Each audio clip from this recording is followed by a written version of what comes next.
আজ আমাদের আস্বাদনের বিষয়বস্তু জগন্নাথী মাধব। লীলার সূত্রপাতটা দেখুন কোথা থেকে, লীলাটা কোথা থেকে শুরু হয়েছে। এই কলিযুগের ভগবান সাক্ষাৎ শ্রীকৃষ্ণ চৈতন্য মহাপ্রভু অন্তরঙ্গ লইয়া করেন রস আস্বাদন, আর বহিরঙ্গ লইয়া করেন ঠাকুর আমার হরিনাম সংকীর্তন। তাই আপনাদের মতো অগণিত ভক্তবৃন্দদের সঙ্গে নয়ে, পারিষদ বর্গদের সঙ্গে নয়ে ঠাকুর আমার হরিনাম সংকীর্তনে মেতে রয়েছে। তাই লীলার এক পাশে দাঁড়িয়ে মহাজন কলম দিলেন, আহা শ্রীবাসয় অঙ্গনে প্রভু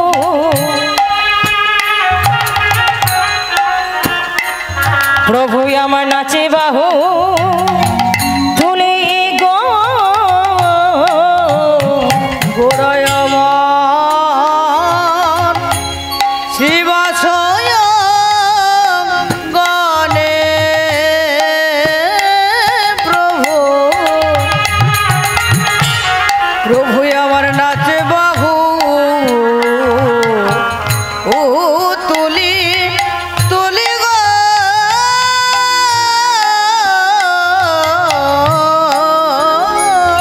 আহা কিসের ব্যথা আর লাগে ব্যথা কিসের ব্যথা কার লাগে ব্যথা ওহ দেখি শুনি গো গৌরাঙ্গ কাঁদে গো গৌরাঙ্গ কাঁদে গো গৌরাঙ্গ কাঁদে গো আমার গৌরাঙ্গ কাঁদে গো আহা শিবা স্বয়ংগণ মাঝে গৌরাঙ্গ কাঁদে গো শিব স্বয়ংগণ মাঝে গৌরাঙ্গ কাঁদে সকলে গো ভক্তগণ সঙ্গে করে গৌরাঙ্গ কাঁদে গো ভক্তগণ সঙ্গে কেবল হরি বল বলে হরি করে হরি বল বলে ভক্তগণ আজ হরি বল বলে ভক্তগণের সঙ্গে করে হরি বল বলে ভক্তগণের সঙ্গে করে গৌরাঙ্গ কাঁদে গো ভক্তমণ্ডলী ভক্তিমতী মায়েরা, এই মুহূর্তে যেমন আপনারা সকলে আমার বদনটা দর্শন করে বসে রয়েছেন, ঠিক তদ্রূপ গৌরহরির বদন দর্শন করে অগণিত ভক্তবৃন্দ বসে রয়েছে। অগণিত ভক্তবৃন্দ গৌরহরির বদন দর্শন করেই বসে রয়েছে। তারা সকলে চিন্তা করছে কে না এ হলো সে। বিষয়টা একটু বুঝে নিন। গৌরহরির বদন দর্শন করে ভক্তরা চিন্তা করছে কে না এই হলো সে। কে না সেই বৃন্দাবনে বৃন্দাবন চন্দ্র প্রাণ গোবিন্দ, যিনি রায়ঙ্গে মিলিত হয়ে রাধা কৃষ্ণ মিলিত তনু শ্রী গৌরাঙ্গ রূপে এসেছেন এই নবদ্বীপের বুকে। তাই ভক্তদের যেমন আনন্দ হচ্ছে তেমনি ভগবানেরও আনন্দ হচ্ছে। বলে কেনই বা আনন্দ হবে না? ভক্ত ভগবানের যে সম্পর্ক, এটা যে অঙ্গাঅঙ্গি ভাবে জড়িত রয়েছে। দুজন দুজনকে যদি জানতে পারে, দুজন দুজনকে যদি চিনতে পারে, তবে আনন্দ হবে। না হলে ভগবানকে দর্শন করে কোনো কাজ হবে না, কোনো কাজ হবে না। মনে রাখবেন, ভগবানকে দেখা যায় কিন্তু তাকে চেনা যায় না। ভগবান হয়তো আপনাদের মাঝখানেই বসে রয়েছেন, দাঁড়িয়ে রয়েছে, আপনাদের মাঝখানে ঘোরাঘুরি করছে, মানুষের মাঝে মানুষের সাজে তিনি রয়েছে, আমরা সকলেই দেখছি, কিন্তু আমরা চিনতেই পারছি না। তা সেই ভগবানকে চিনতে হলে চাই শুধু অন্তরে ভক্তি। ভক্তি থাকলে তবেই তো চিনতে পারবে। বলুন তো বাবা, কৃষ্ণচন্দ্রকে দুর্যোধন দর্শন করতেন, আবার সেই কৃষ্ণচন্দ্রকে বিদুর তো দর্শন করতেন, তাহলে দুজনের দর্শন কি এক ছিল? আস্তে আস্তে মায়েরা, কথা নয় কথা নয়, এদিকে লীলার দিকে ধ্যান দিতে হবে।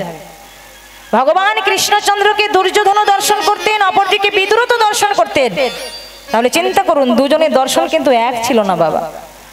দুর্যোধন যখন কৃষ্ণকে দর্শন করতেন তখন তার মধ্যে ক্রোধ সৃষ্টি হতো, অহংকার সৃষ্টি হতো, কিন্তু সেই কৃষ্ণকে যখন বিদুর দর্শন করতেন ভক্তের নয়ন থেকে দদ্দরিত ধারা বয়ে যেত, ভক্তের নয়ন থেকে টপ টপ করে জল গড়িয়ে পড়ত।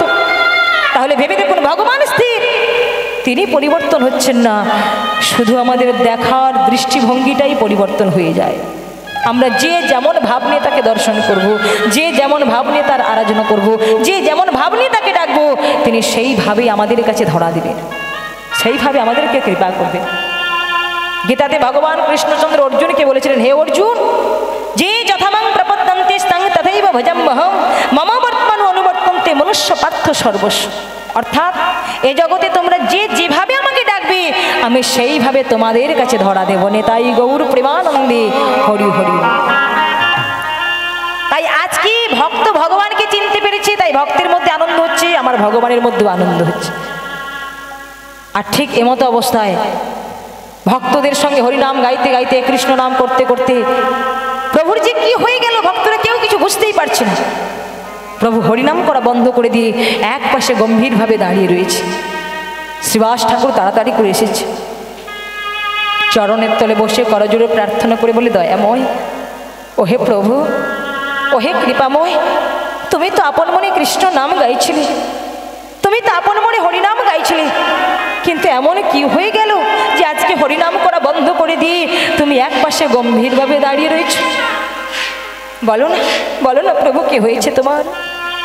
শ্রীবাস, ও শ্রীবাস, আমার যে কি হয়েছে সেটা যদি আমি একবার প্রকাশ করি, আমি যদি একবার বলি, তাহলে তোমরা যে ভীষণ দুঃখ পাবে, তোমরা যে ভীষণ কষ্ট পাবে। না না, আমি আর তোমাদের দুঃখ দিতে চাই না, আমি আর তোমাদের কষ্ট দিতে চাই না শ্রীবাস, আর আমি কষ্ট দিতে চাই না। প্রভু, হে তুমি কি বলছো দয়াময়? বললে আমরা দুঃখ পাবো, বললে আমরা কষ্ট পাবো, কিন্তু প্রভু গো, এই মুহূর্তে যদি না প্রকাশ করো তাহলে আমরা আরো যে বেশি দুঃখ পাবো, আরো যে বেশি কষ্ট পাবো। বলো না, বলো না প্রভু, কি হয়েছে তোমার? কেন তুমি হরিনাম করা বন্ধ করে দিয়ে তুমি এক পাশে গম্ভীরভাবে দাঁড়িয়ে রয়েছো? বলো, বলো তোমার কি হয়েছে? শ্রীবাস, ও শ্রীবাস, এতই যখন তোমাদের শোনার বাসনা, তাহলে একবার আমার দাদাকে ডেকে দাও। আমার দাদা থাকবে, তোমরা সকলেই থাকবে, তোমাদের সবার সামনে আমি প্রকাশ করব। লক্ষ্য করুন মায়েরা, গৌরাঙ্গ মহাপ্রভুর দাদা নিত্যানন্দ প্রভু এসেছে। নিত্যানন্দ প্রভু এসে বলে, হ্যাঁ রে ভাই, কি হয়েছে রে তোর? কি হয়েছে বল না। এতজন ভক্তবৃন্দ সবাই তোর মুখের দিকে তাকেই বসে আছে, আর তুই কারোর প্রশ্নের উত্তর না দিয়ে চুপচাপ করে দাঁড়িয়ে আছিস। বল না, বল না, কি হয়েছে বল, তোর কি হয়েছে? দাদা, দাদা গো, আমার কি হয়েছে জানো? আরে হ্যাঁ হ্যাঁ বল, বল তোর কি হয়েছে? ও দাদা, আমি যাব নীলাচলে, যেথায় লীলা চলে।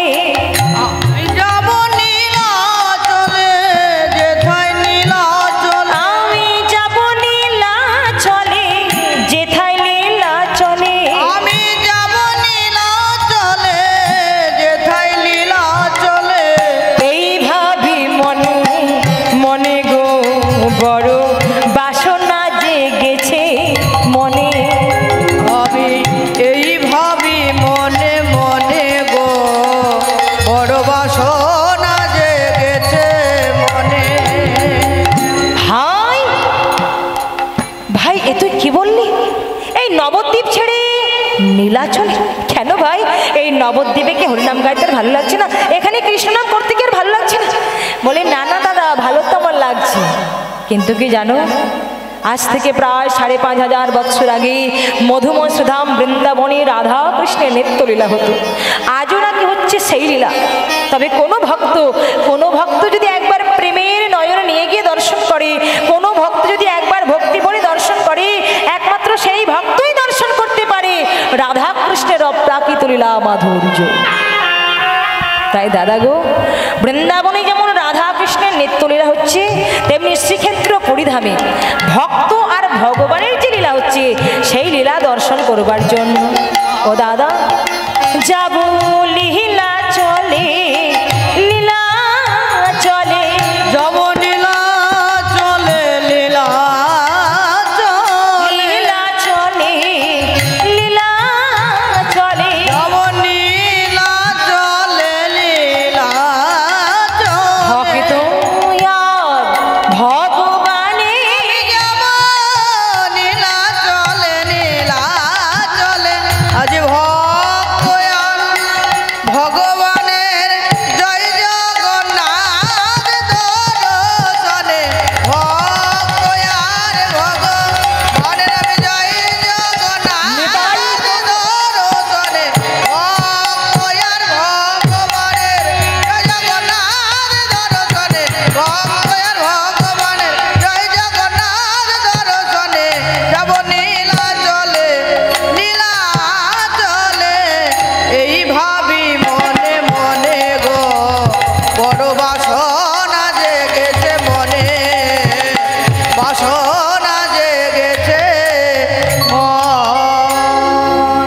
ওগো ভক্তগণ, জগন্নাথকে দর্শন করবার জন্য আমার মনটা যে বড় বিচলিত হয়ে উঠেছে।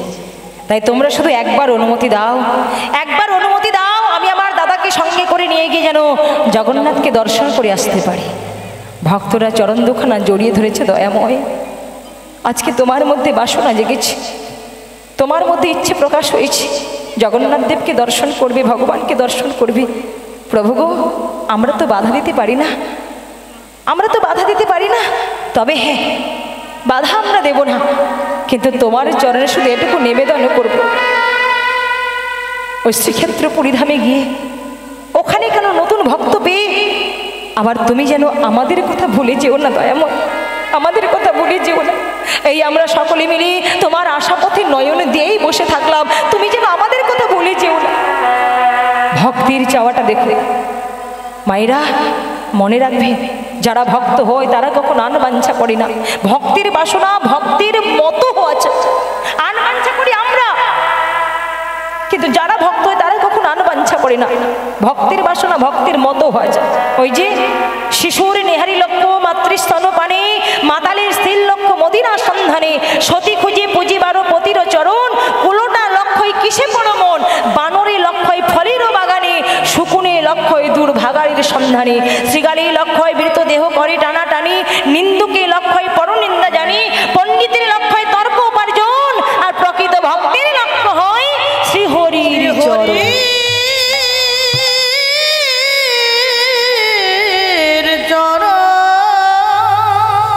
তাই ভক্ত যারা হয় তারা আন বাঞ্ছা কখনো করে না। ভক্তির বাসনা ভক্তির মতো হওয়া চাই। তাই আজকে গৌরাঙ্গ মহাপ্রভু দাদা নিত্যানন্দ প্রভুকে সঙ্গে নিয়ে ভক্তদের কাছ থেকে বিদায় নিয়ে বেরিয়ে পড়ল জগন্নাথকে দর্শন করবার জন্য। বলুন, জগতের নাথ জগন্নাথ কি, জগতের নাথ জগন্নাথ কি, জগতের নাথ জগন্নাথ কি, জয় জগন্নাথ জগন্নাথ জগন্নাথ, জয় জগন্নাথ জয়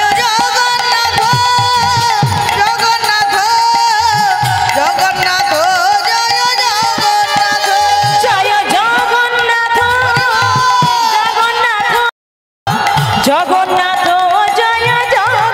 জগন্নাথ, জয় জগন্নাথ জয় জগন্নাথ জগন্নাথ জগন্নাথ, জয় জগন্নাথ জয় রাধা মাধব রাধা মাধব রাধা মাধব, জয় রাধা মাধব জয় রাধা মাধব রাধা মাধব রাধা মাধব, জয় রাধা মাধব, জয় জগন্নাথ জগন্নাথ জগন্নাথ, জয় জগন্নাথ জয় জগন্নাথ জগন্নাথ জগন্নাথ, জয় জগন্নাথ জগন্নাথ, জয় জগন্নাথ নিতাই গৌর হরি। জয় জগন্নাথ জগন্নাথ, জয় জগন্নাথ। ও বুড়িমা, কি ব্যাপার এখানে বসে আছো কেন? হ্যাঁ, তোমার এতখানি বয়স হয়েছে, এই বয়সে কেউ এখানে বসে থাকে? হ্যাঁ করে শুধু দেখছি। আচ্ছা, তোমার থাকার মতো কি কোনো ঘর বাড়ি নেই? দেখাশোনা করবার মতো কি কেউ নেই? এখানে বসে আছো কেন? ভক্তমণ্ডলী, ভক্তিমতী মায়েরা, আজকে গৌরাঙ্গ মহাপ্রভু দাদা নিত্যানন্দ প্রভুকে নিয়ে জগন্নাথ দেবকে দর্শন করবার জন্য বেরিয়েছে। পথে যাওয়ার কালে একটা ঘটনা ঘটে গেল। দুই ভাই যেই পথ দিয়ে যাচ্ছে, ওই পথের মাঝখানে একজন বৃদ্ধা বুড়িমা একেবারে জীর্ণ শীর্ণ চেহারা নিয়েই বসে রয়েছে। তাই দুই ভাইকে ওই বুড়িমাকে বলতে লাগলো, হ্যাঁ গো, এখানে বসে আছো কেন? এই বয়সে কেউ এখানে বসে থাকে? থাকার মতো ঘর বাড়ি নেই, দেখাশোনা করবার মতো কেউ নেই, এখানে বসে আছো কেন? বৃদ্ধা বুড়িমা বলে, ওরে বাছা, থাকার মতো ঘর আমার একটা ছিল, দেখাশোনা করবার মতো মানুষ আমার ছিল, কিন্তু ঘরটা আমার ভেঙে গেছে, আর ছেলে মেয়েগুলো আমার কোথায় হারিয়ে গেছে। সারা পৃথিবীময় আমি খোঁজ করলাম, কিন্তু আজও পর্যন্ত সন্ধান পেলাম না। তবে আমার বিশ্বাস, হ্যাঁ হ্যাঁ আমার বিশ্বাস, কোনো না কোনো একদিন তারা ঠিক এই পথ দিয়ে আসবে, আসবেই আসবে। তা হ্যাঁ রে বাছা, কি নাম তোদের? বল না, কোথা থেকে এসেছিস, আবার যাবি বা কোথায়? বল না কি নাম তোদের? সে কি বুড়িমা, তোমার এতখানি বয়স হয়েছে, তুমি আমাদের নাম জানো না? বলে দেখ বাবা, নাম জানলে কি আর জিজ্ঞাসা করি? বল না কি নাম তোদের? ঠিক আছে নামটা বলছি, ভালো করে একটু মুখস্থ করে না, কেমন? হো বুড়িমা, মোহরা গৌরার নিতা আমরা দুটি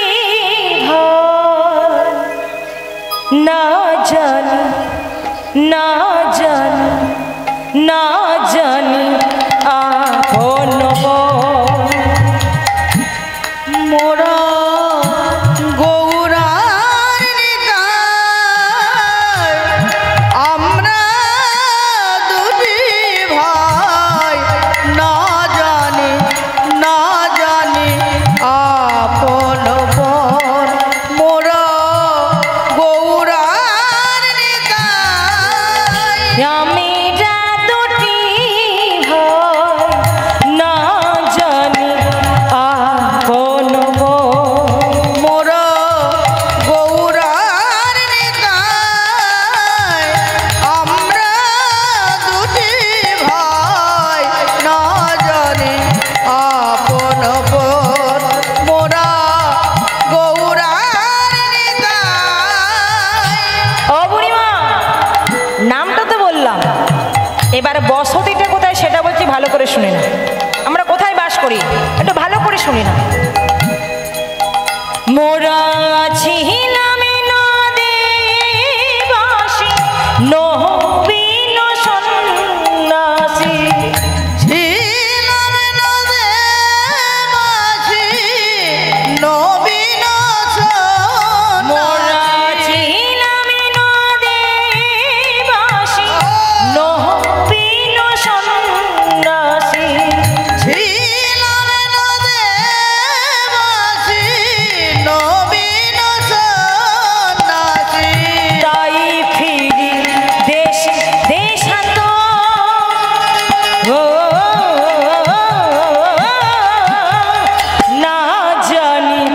না জানি আপন মোরা গৌরার নিতাই, আমরা দুটি ভাই, না জানি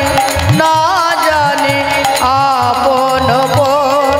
মোরা গৌরার নিতাই।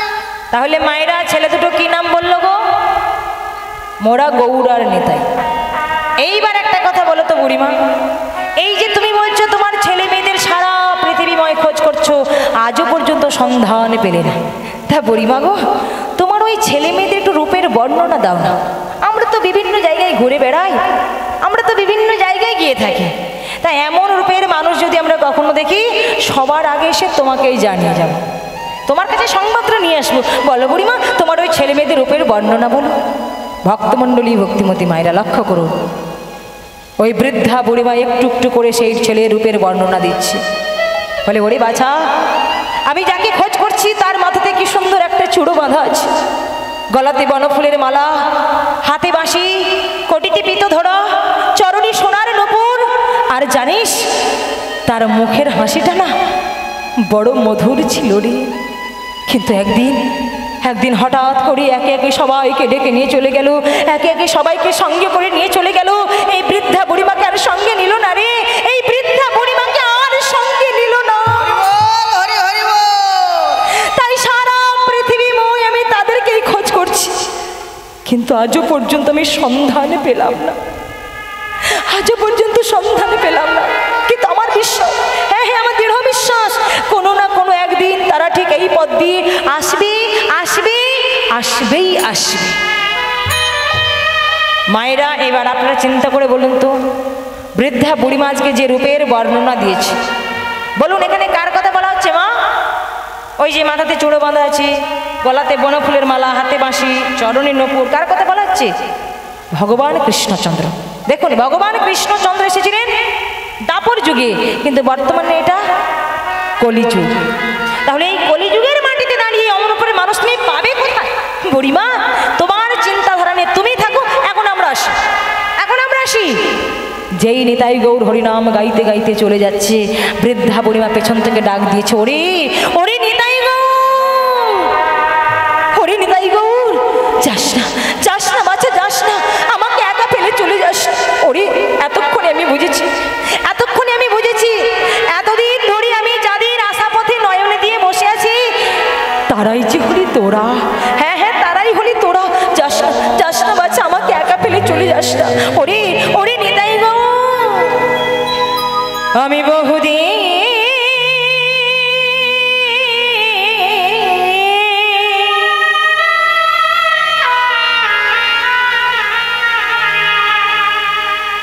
তোদের পথ করি নিরীক্ষণ,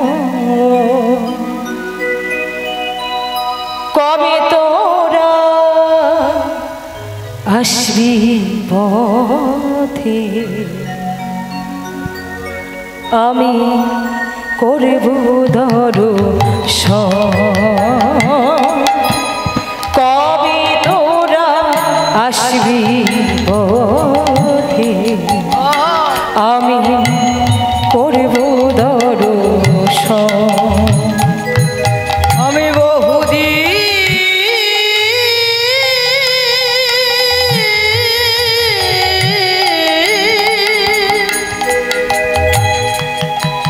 তোদের পথ করে নিরীক্ষণ,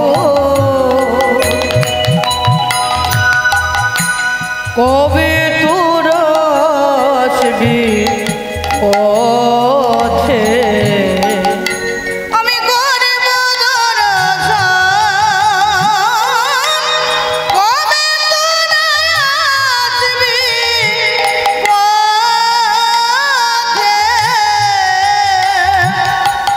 আমি করব দর্শন।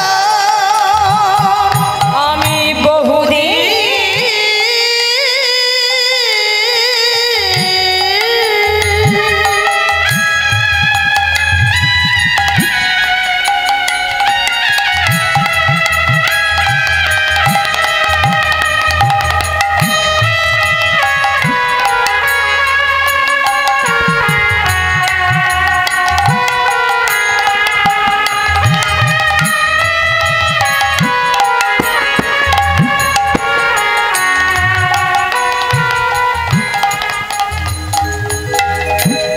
বৃন্দাবনে ছিলাম আমি, নামটি বড়াই বুড়ি,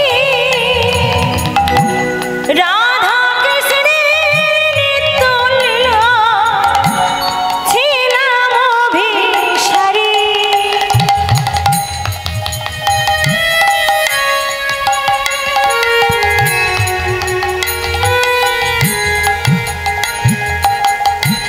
বৃন্দাবনে ছিলাম আমি, নামটি বড়াই বুড়ি,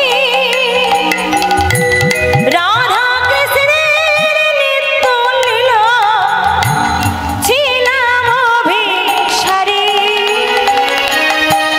কবে তোরা আসবি পথে, আমি করব দর্শন, কবে তোরা আসবি পথে, আমি করব দর্শন। আমি বহুদিন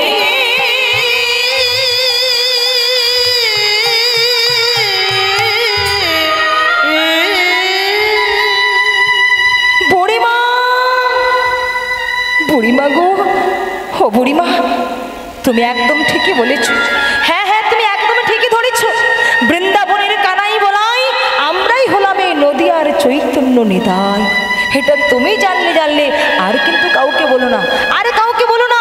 এই আমরা দু ভাই তোমার কোলে বসলাম, তোমাকে মা বলে ডাকলাম, তোমার সকল দুঃখের অবসান ঘটালাম।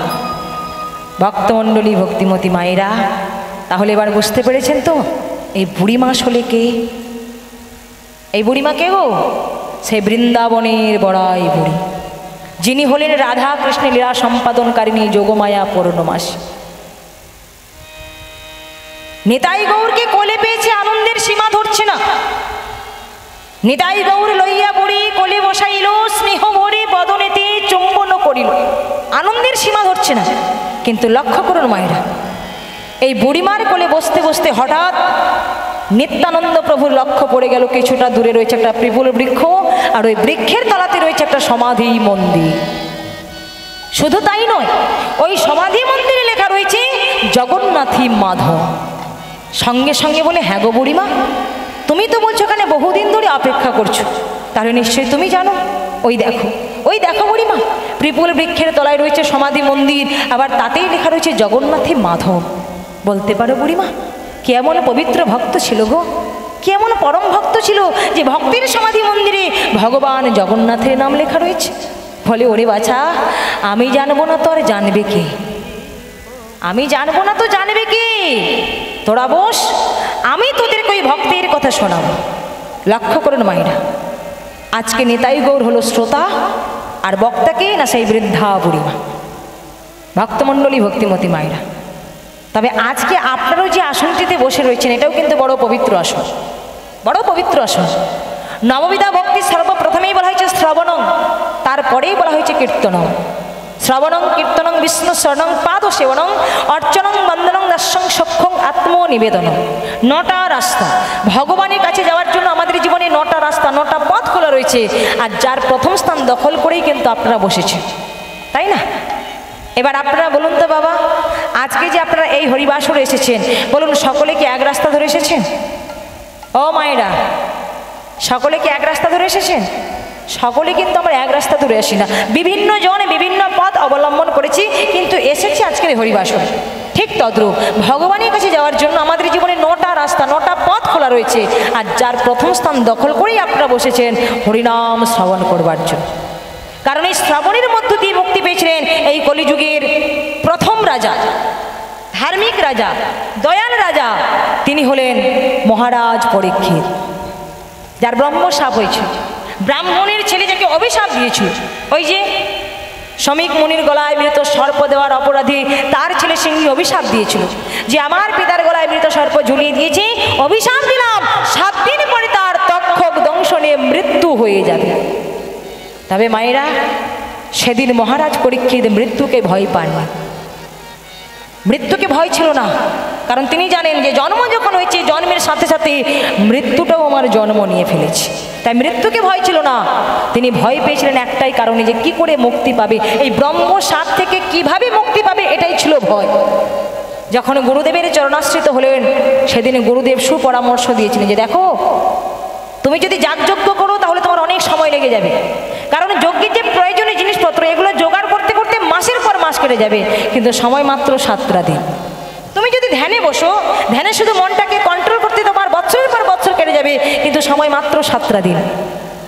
তাই এই 7টা দিন তুমি কি করবে না, তুমি চলে যাও হরিদ্বারে গঙ্গার ঘাটে, যেখানে প্রভুপাদ ছিল সেই সুখদেব গোস্বামী হরিকথা কৃষ্ণকথা বর্ণনা করছেন, আর তুমি তা ধুলার করে বসে বসে পরমানন্দে শ্রবণ করবে। তাই তিনি এসেছিলেন হরিদ্বারে গঙ্গার ঘাটে, যেখানে প্রভুপাদ ছিল সেই সুখদেব গোস্বামী হরিকথা কৃষ্ণকথা বর্ণনা করেছিলেন, আর উনি ধুলার করে বসে বসে পরমানন্দে শ্রবণ করেছিলেন। তবে বাবা, মহারাজ পরীক্ষিতকে তখন একটা প্রশ্ন করা হয়েছিল, বলো তো তুমি কি হতে চাও, দীর্ঘজীবী হতে চাও না দিব্যজীবী হতে চাও? এই জায়গাটা খুব মন দিয়ে শুনে। আজকে মৃত্যু পথযাত্রীকে মহারাজ পরীক্ষিত এসেছে কার কাছে? প্রভুপাদ ছিল সে সুখদেব গোস্বামীর কাছে। সুখদেব গোস্বামী প্রশ্ন করেছিলেন, বলো তুমি কি হতে চাও, দীর্ঘজীবী না দিব্যজীবী? তিনি বললেন, হে ঋষিবর, তাহলে আপনি কৃপা করে বলুন তো কোনটার মানে কি, দীর্ঘজীবী মানে কি আর দিব্যজীবী মানে বা কি? কি বাবা, বড়রা যখন ছোটদের আশীর্বাদ করে মাথায় হাত রেখে বলে না, বাবা তুমি দীর্ঘজীবী হও, মানে অনেক দিন বেঁচে থাকো, এটাই তার মানে।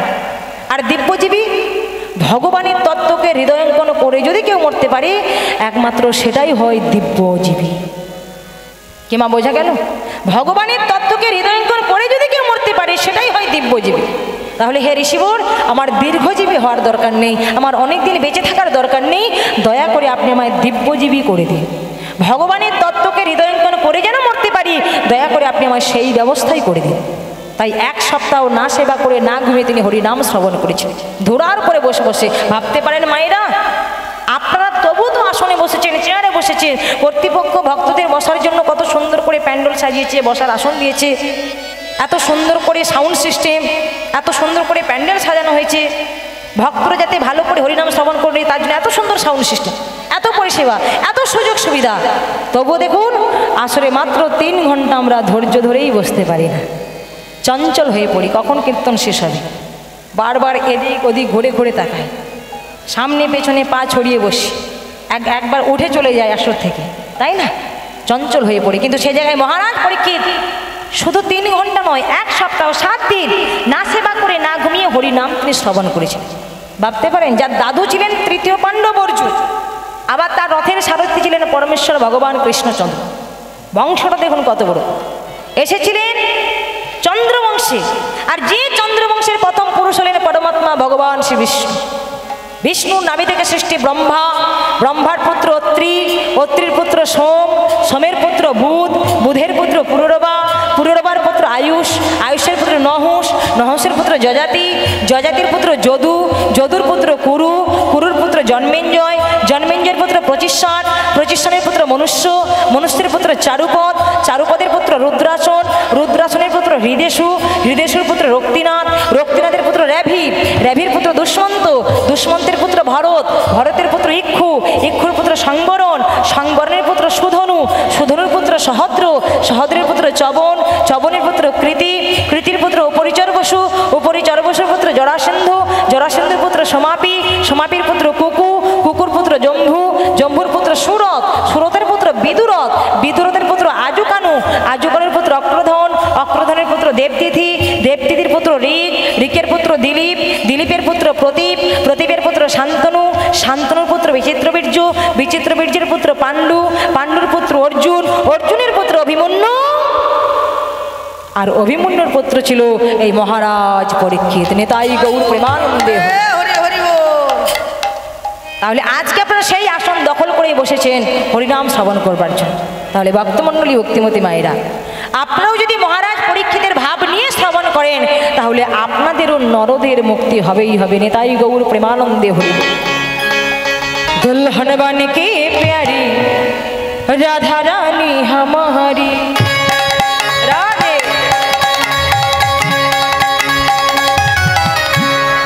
दुल्हन बनके प्यारी राधा रानी हमारी, दुल्हन बनके प्यारी राधा रानी हमारी, दुल्हन बनके प्यारी राधा रानी हमारी, रानी हमारी महारानी हमारी, रानी हमारी महारानी हमारी, रानी हमारी महारानी हमारी, रानी हमारी महारानी हमारी, दुल्हन बनके प्यारी राधा रानी हमारी, दुल्हन बनके प्यारी राधा रानी हमारी।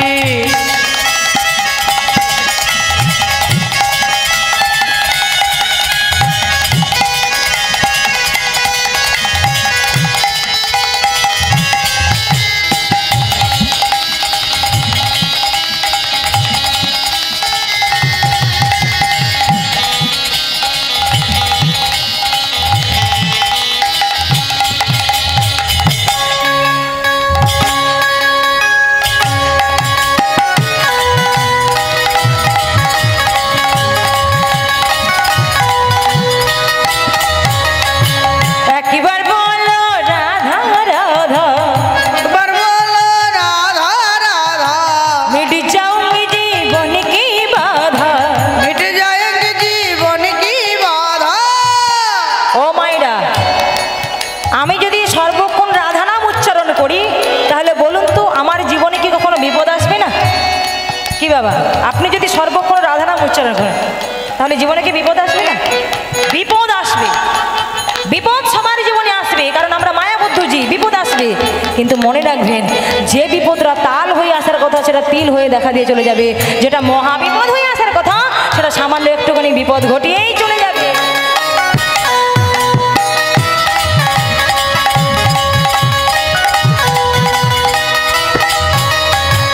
একবার বলো রাধা রাধা, একবার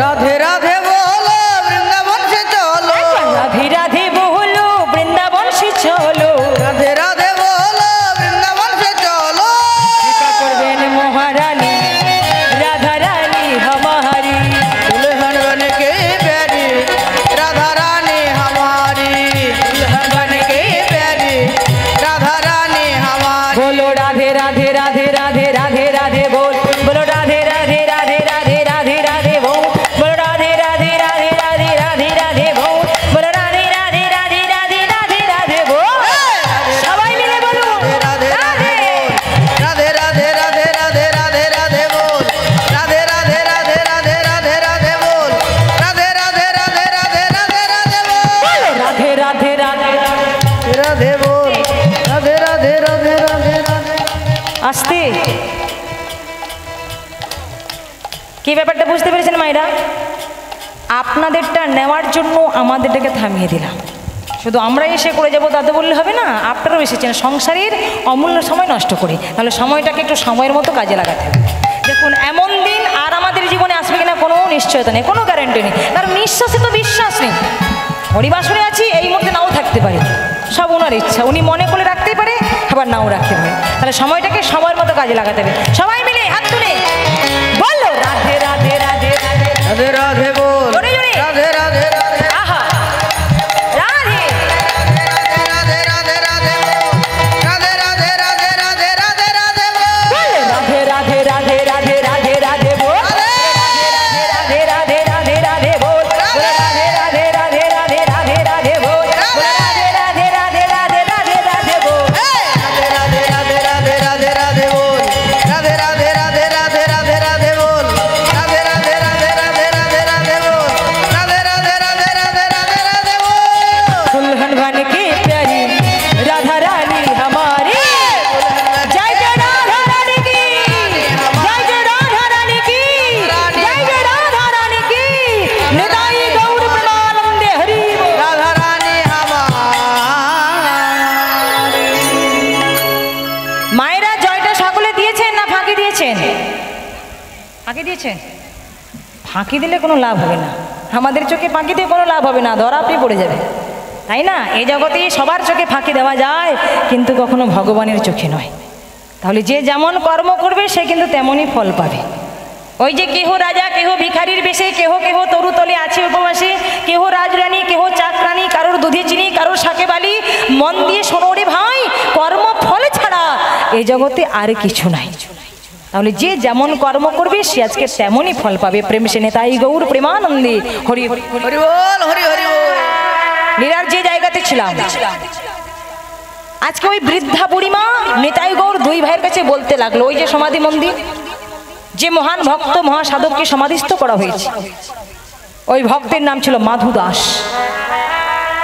বাবার নাম ছিল সনাতন দাস আর মায়ের নাম ছিল পদ্মাবতী দেবী কিন্তু জানিস বাছা তারা এমনই দরিদ্র ছিল এমনই অভাবের সংসার ছিল তাদের নিত্য নিত্য নগর থেকে মাধুকরি করে না আনলে তাদের উনুনে হাঁড়ি চাপত না নগর থেকে মাধুকরি করে এনে গিরিধারী গোপালের ভোগ নিবেদন করে নিত্য নিত্য তারা সেই প্রসাদ সেবা করত এমনই নিষ্ঠাবান ভক্ত ছিল তারা যেদিন ভগবানের সেবা দিতে পারতো না যেদিন জগন্নাথের সেবা দিতে পারতো না সেদিন তারাও কিছু সেবা গ্রহণ করতো না নেতাই গৌর প্রেমানন্দে হরি বল।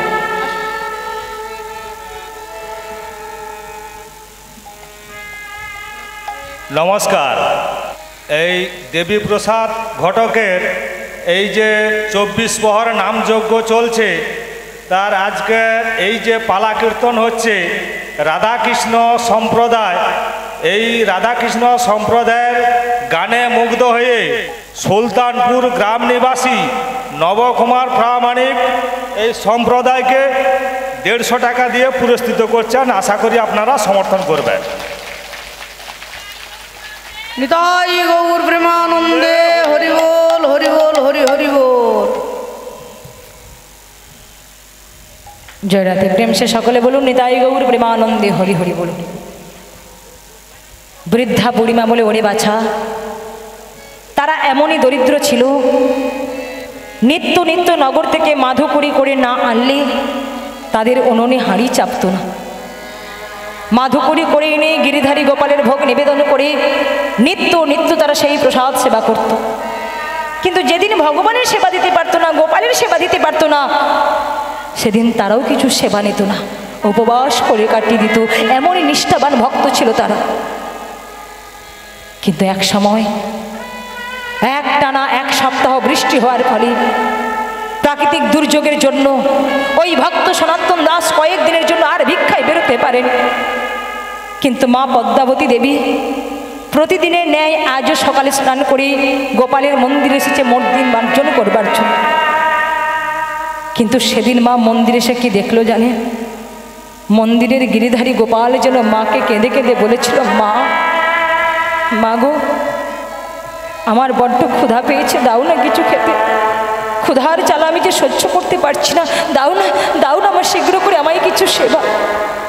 ভক্তমণ্ডলী, ভক্তিমতী মায়েরা, দেখুন, আপনার হয়তো বাড়িতে অনেকেই গোপালের সেবা দিয়ে থাকেন, নিতাই গৌরের সেবা দিয়ে থাকেন, রাধা গোবিন্দের সেবা দিয়ে থাকেন। কিন্তু মনে রাখবেন, কোনো ভক্ত যদি দামি দামি ফল মিষ্টান্ন দিয়ে ভগবানকে সেবা দিতে না পারে, 56 ভোগ অন্ন ব্যঞ্জন প্রস্তুত করে যদি ভগবানকে সেবা দিতে না পারে, সামান্য একটা শুকনো ফল, হ্যাঁ, সামান্য একটা শুকনো ফল হাতে নিয়ে এসে যদি কেউ একবার ভক্তি ভরে বলতে পারে, ওহে দয়াময়, তোমাকে তো দেওয়ার মতো আমার কিছু নাই, তুমি তো আমাকে ভিখারি করে পাঠিয়েছ, তাই নগর থেকে ভিক্ষা করে এনে আমি তোমারই সেবা দিচ্ছি, নাও প্রভু, গ্রহণ করো, নাও প্রভু, তুমি আস্বাদন করো, নাও তুমি সেবা করো। দেখবেন মা, যদি কোনো ভক্ত একবার ভক্তি ভরে নয়ন জলে বক্ষবাসে কেঁদে কেঁদে বলতে পারে, তাহলে ভগবান আপনার দেওয়া সেই শুকনো ফল আস্বাদন না করেই কিন্তু থাকতে পারবেন না। কারণ ভগবান তো বলে, ভক্ত যেদিন দেয় প্রসাদ সেদিন প্রসাদ পায়, আর ভক্ত যেদিন না দেয় প্রসাদ সেদিন উপবাসে যায়। ভক্ত যদি ভালোবেসে ভক্তি ভরে তার দুপুরটা নয়ন বাণী পরিশোধ করে আমার ভগবানের বদনে শুকনো চিড়ে, শুকনো বাতাস, শুকনো নকুল দানা তুলে দিতে পারে, তাতেই ভগবান খুশি, তাতেই তিনি সন্তুষ্ট। ভগবান বলে, ওগো, তোমরা কে কি দিয়ে সেবা দিচ্ছ সেটা আমি দেখি না, আমি সেটা লক্ষ্য করি না, আমি শুধু একটা জিনিস লক্ষ্য করি, কি না, আমাকে দেওয়ার সময় আমার প্রতি তোমার অন্তরে কতটা ভক্তি, প্রেম আর ভালোবাসা রয়েছে। কারণ এ জগতে ভগবান ভক্তজিকে বড় ভালোবাসে, কাঙালকেই তো বড় ভালোবাসে। যারা কাঙাল হতে পেরেছে, যারা সর্বস্ব হারা হতে পেরেছে, তাদেরকেই যে বড় ভালোবাসে গো। ধনীর অর্থ তিনি কখনো চান না, ধনীর অর্থ তিনি কখনো ভালোবাসেন না। ভেবে দেখুন মা, ধনীর অর্থ যদি তিনি চাইতেন, ধনীর অর্থ যদি তিনি ভালোবাসতেন, তাহলে সেদিন ওই দুর্যোধনের রাজভোগ ফেলে বিদুরের বাড়িতে কদলীর খোসা সেবা করবার জন্য ছুটে আসতেন। দুর্যোধন ভগবানকে সেবা দেবেন বলে অনেক কিছু আয়োজন করেছিলেন, অনেক কিছু প্রস্তুত করেছিলেন, কিন্তু তবুও ভগবান তার বাড়িতে সেবা নিলেন না। সেবা নেওয়ার জন্য এসেছিলেন ওই বিদুরের বাড়িতে, যেখানে বিদুরের স্ত্রী পরাশরী দেবী ভগবানকে এতটাই ভালোবাসত যে ভালোবাসার বিনিময়ে কদলীর শ্বাস মাটিতে ফেলে দিয়ে ভগবানকে কদলীর কোষা সেবা করিয়েছিলেন। ভাবতে পারেন অন্তরে কতটা ভক্তি থাকলে, কতটা প্রেম থাকলে এমনি করে ভগবানকে সেবা করা যায়। ভগবান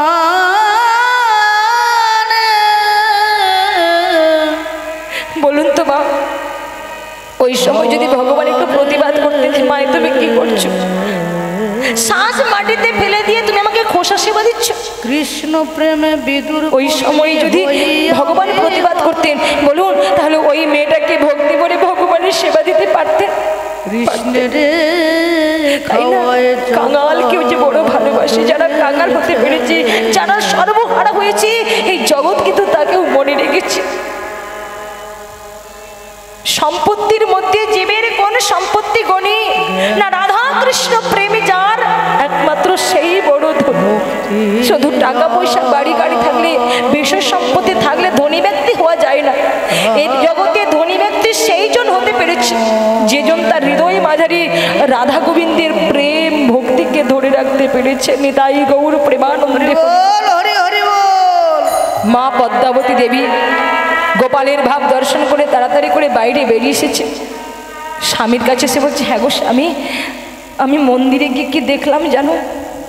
আজ আমার গিরিধারী গোপাল, আজ আমার আরাধ্য দেবতা গোপাল আমায় যেন কেঁদে কেঁদে বলছে, মা আমার বড্ড ক্ষুধা পেয়েছে, তুমি শীঘ্র করে আমায় কিছু সেবা দাও। এই ক্ষুধার জ্বালা আমি যে সহ্য করতে পারছি না, দাও না শীঘ্র করে আমায় কিছু সেবা। বলে, জানো স্বামী, আজ কয়েকটা দিন হয়ে গেল আমরা তো ঠিক মতো করে গোপালের সেবা দিতেই পারছি না। এই প্রাকৃতিক দুর্যোগের জন্য, বৃষ্টি হওয়ার জন্য ঠিক মতো করে তো ভগবানের সেবা দিতেই পারছি না। কিন্তু আজ আমার ভগবানের কেমন লীলা দেখো, আকাশটা কেমন একটু পরিষ্কার হয়েছে, বৃষ্টিটা সবেমাত্র বন্ধ হয়েছে। যাও না, যাও না স্বামী, আমার গোপালের সেবার জন্য, ভগবানের সেবার জন্য এই নগরবাসীদের দ্বার থেকে তুমি অন্তত দুমুষ্টি চাল ডাল মাধুকুরি করে নিয়ে এসো, যাতে আমি আমার গিরিধারী গোপালকে একটু খিচুড়ি প্রসাদ করে দেব। যাও না, যাও না স্বামী, তুমি শীঘ্র করে যাও। স্ত্রীর কথার বশীভূত হয়ে বেরিয়ে পড়েছে। বলে, পদ্মা গো, তুমি ঠিকই বলেছ, আজ কয়েকটা দিন হয়ে গেল আমরা তো ঠিক মতো করে ভগবানের সেবা দিতেই পারছি না, গোপালের সেবা দিতেই পারছি না। দাও দাও, শীঘ্র করে ভিক্ষার ঝুড়িটা দাও, আমি যাব এই নগরবাসীদের দ্বার থেকে দুমুষ্টি চাল ডাল মাধুকরি করেই চলে আসবো। স্ত্রীর কথার বশীভূত হয়ে ভিক্ষার ঝুড়িটা কাঁধে নিয়ে রাস্তায় বেরিয়ে পড়ল। সবার দ্বারে সে ভিক্ষার আঁচলটা বাড়িয়ে দিয়ে বলে, বাবু, ও বাবু, বাবু গো, আমি যে দিনহীন কাঙাল, আপনারা তো সকলেই জানেন, আমাদের বাড়িতে আমাদের গিরিধারী গোপাল রয়েছে, তাই সেই গোপালের সেবার জন্য এসেছি। আমার ছেলের জন্য নয়, আমার সংসারের জন্য নয়, আমি এসেছি গোপালের সেবার জন্য, আমার ভগবানের জন্য। দাও না, দাও না, তোমরা সবাই মিলে আমায় কিছু কিছু করে।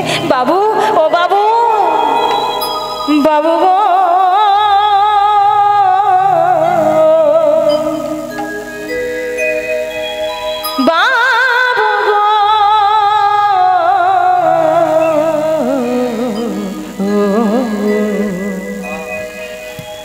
বাবু আমি হলাম দিন ভিখারি গো, বাবু আমি হলাম দিন ভিখারি।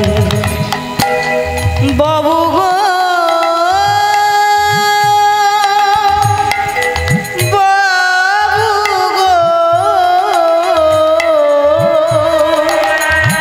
বাবু গো, বাবু গো, আমি হলাম দিন ভিখারি। বাবু আমি